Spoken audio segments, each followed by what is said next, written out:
ओम नमः शिवाय दोस्तों, जय माता दी। माँ कात्यायनी सदा आप सभी की मनोकामनाएं पूरी करें और आपके घर में हमेशा सुख समृद्धि के भंडार भरती रहें।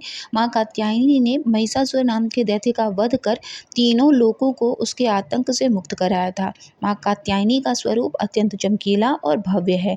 माँ की पूजा करने से विवाह में आ रही बाधाएं दूर होती हैं और कहा जाता है कि भगवान श्री कृष्ण को पति रूप में पाने के लिए ब्रज की गोपियों ने भी माता कात्यायनी की पूजा की थी। माँ कात्यायनी की पूजा करने से देवगुरु बृहस्पति भी प्रसन्न होते हैं और कन्याओं को अच्छा वर पाने का आशीर्वाद भी देते हैं। इनकी 4 भुजाएं हैं। माँ कात्यायनी का दाहिनी तरफ का ऊपर वाला हाथ अभय मुद्रा में और नीचे वाला वर मुद्रा में है।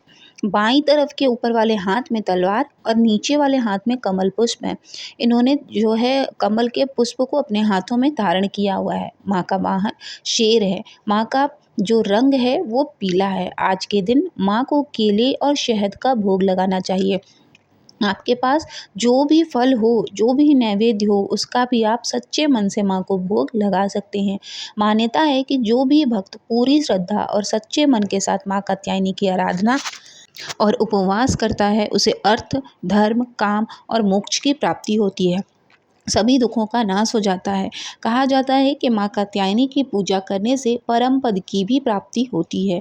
कात्यायनी माँ की कथा के अनुसार महर्षि कात्यायन ने माँ आदिशक्ति की बहुत कठिन तपस्या की थी।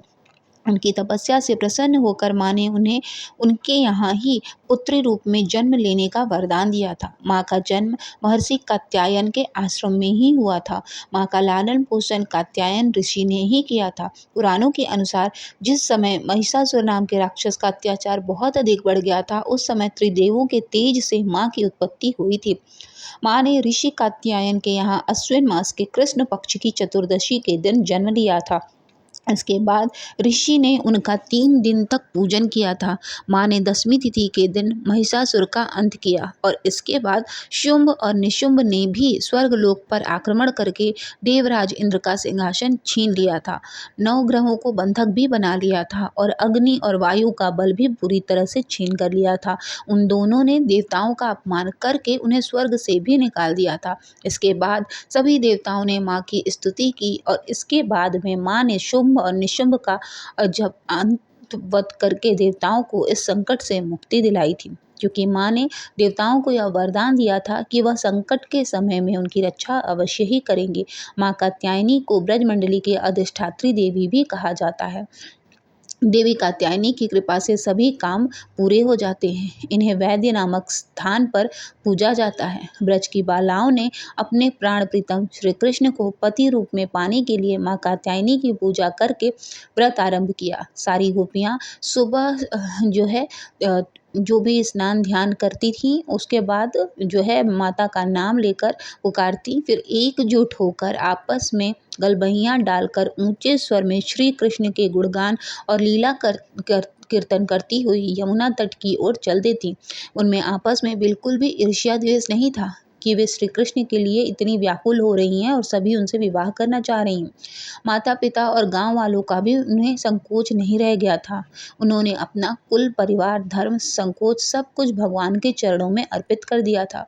यह सारी गोपियाँ यमुना जी में स्नान करती, स्नान करने के बाद वस्त्र धारण करती, वहीं तट पर जो है बालू से देवी की मूर्ति बनाती, देवी का को फिर चंदन जो है अक्षत पुष्प सब कुछ लगाती, उनकी पूजा करती और जो है बहुत सारा कीर्तन भजन करती। कात्यायनी देवी श्री कृष्ण मंत्रा अधिष्ठात्री हैं, दुर्गा हैं कि गोपियों ने केवल हविष्य खाकर 1 मास तक माँ की आराधना की।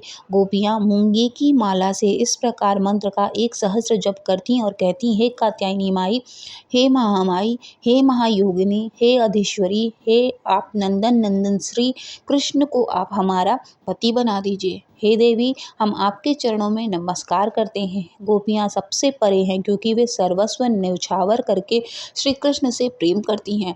ब्रजबालाओं द्वारा की गई निष्ठापूर्वक व्रत को देखते हुए कात्यायनी माँ उनसे प्रसन्न हो गईं। तब भगवान कृष्ण ने उन सभी गोपियों से कहा कि बालाओं तुम तो सती साध्वी हो, तुम्हारा संकल्प, तुम्हारी कामना मुझे पता है, इसलिए अब तुम अपने घर को वापस लौट जाओ और जब तुम मेरी पूजा करना चाहती हो यदि तो मेरे साथ विहार करने के लिए जिस उद्देश्य से तुम सभी ने यह व्रत रखा था और देवी कात्यायनी की पूजा की थी वह मनोरथ आगामी शरद ऋतु में नवरात्रि में फलीभूत होगा। इस प्रकार कहा जाता है कि गोपियों को भगवान कृष्ण की प्राप्ति हो गई थी। कात्यायनी का पूजा मंत्र ओम देवी कात्यायनः नमः है और प्रार्थना जो है उनकी है उस सही उच्चारण के साथ या देवी सर्वभूतेषु माँ कात्यायनी रूपेण संस्थिता नमस्तस्यै नमस्तस्यै नमस्तस्यै नमो नमः। इसके बाद क्षमा याचना करके गोपियों ने अपनी पूजा जो है वो समाप्त कर ली थी और उनकी सभी मनोकामनाएं माता कात्यायनी ने पूरी कर दी थी। इसलिए यदि आप छठे दिन माँ कात्यायनी की पूजा करते हैं, उनकी कथा सुनते हैं तो आपकी भी सभी मनोकामनाएं पूरी होती हैं। बस श्रद्धा और विश्वास से चाहे आप सुबह जो भोग लगाएं, चाहे वो आप शाम को जो भोग लगाएं, ज़रूरी नहीं कि आप मालपुआ खीर ज़रूरी नहीं बनाएं, बना सकते हैं तो ज़रूर बनाएं, लेकिन अगर नहीं है तो आप उन्हें मिश्री बताशे का भी भोग लगा सकते हैं। वहाँ आपके श्रद्धा भाव को ज़रूर स्वीकार कर लेंगे। तो आई होप कि आपके लिए ये वीडियो बहुत यूज़फुल रही होगी। वीडियो अगर आपको अच्छी लगी हो तो प्लीज़ चैनल को ज़रूर सब्सक्राइब कर लीजिएगा। मिलेंगे नेक्स्ट वीडियो में, तब तक के लिए ओम नमः शिवाय, जय माता दी।